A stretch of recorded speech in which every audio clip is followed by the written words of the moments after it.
Assalamualaikum warahmatullahi wabarakatuh, teman-teman semua. Kami dari kelompok 5 yang beranggotakan Galih Fajar Katanto, Agung Kurniawan ingin mempresentasikan hasil diskusi kami tentang analisis kebijakan publik pendekatan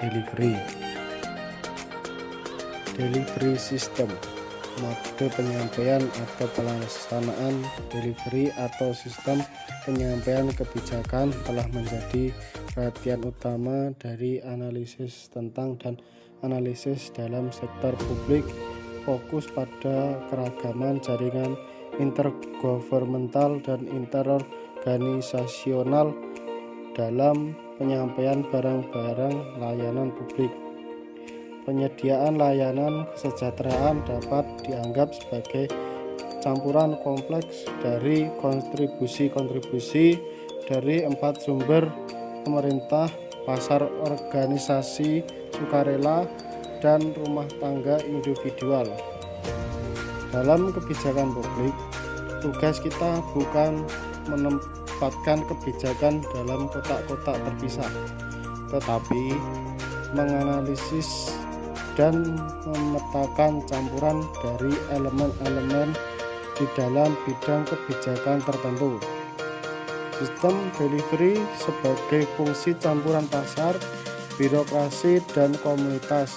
Kita bisa mempresentasikannya dalam konteks hubungan segitiga yang berubah di sepanjang ruang dan waktu. Campuran pemerintah.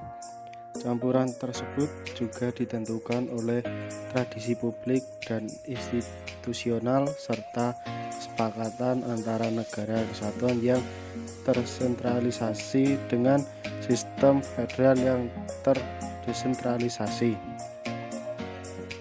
Campuran sektoral. Hubungan antara sektor publik, privat, dan kesukarelaan misalnya adalah hubungan yang terus-menerus mengalami perubahan selama dekade terakhir ini.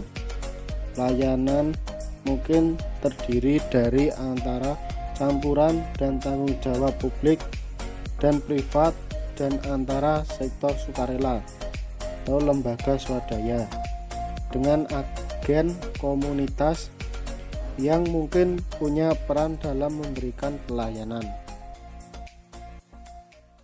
Sistem delivery alternatif atau menu perubahan.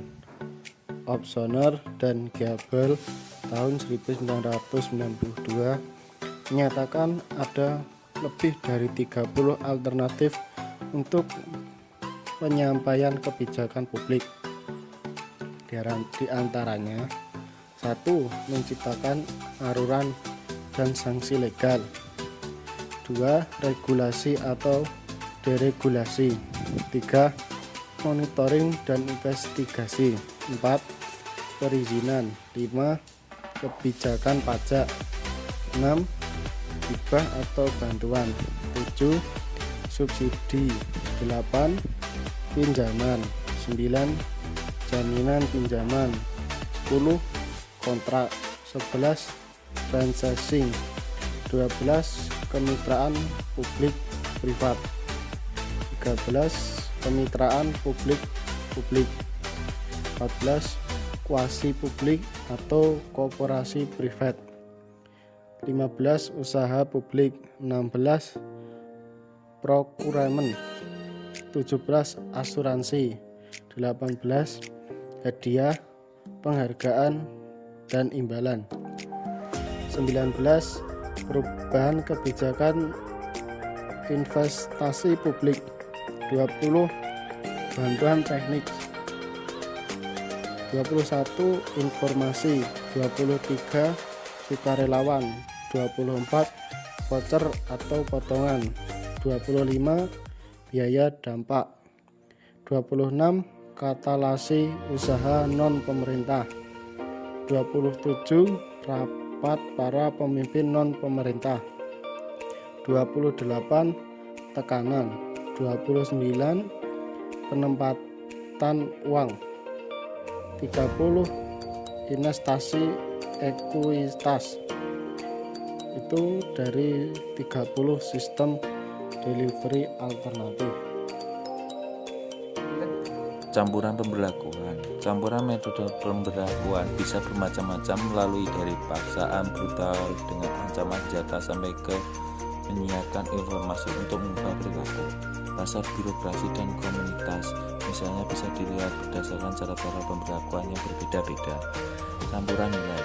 Campuran terakhir yang perlu dipertimbangkan dalam analisis kita terhadap sistem delivery. Seharusnya dianalisis pertama kali apa distribusi nilai yang membangkai dan mendasari campuran penyampaian suatu kebijakan atau program tertentu. Campuran pemberlakuan sektor dan governmental pada dasarnya adalah manifestasi dari nilai-nilai atau dunia asumitif dari pembuat kebijakan. Campuran nilai melibatkan pemilihan dan porositas yang berhubungan dengan alokasi sumber daya antara kebijakan publik dan antara program-program yang berbeda yang ditujukan untuk problem dan kebijakan bersama.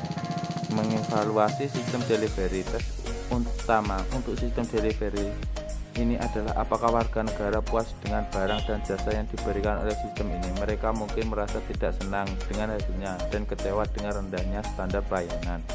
Sekian dari kelompok 5. Wassalamualaikum warahmatullahi wabarakatuh.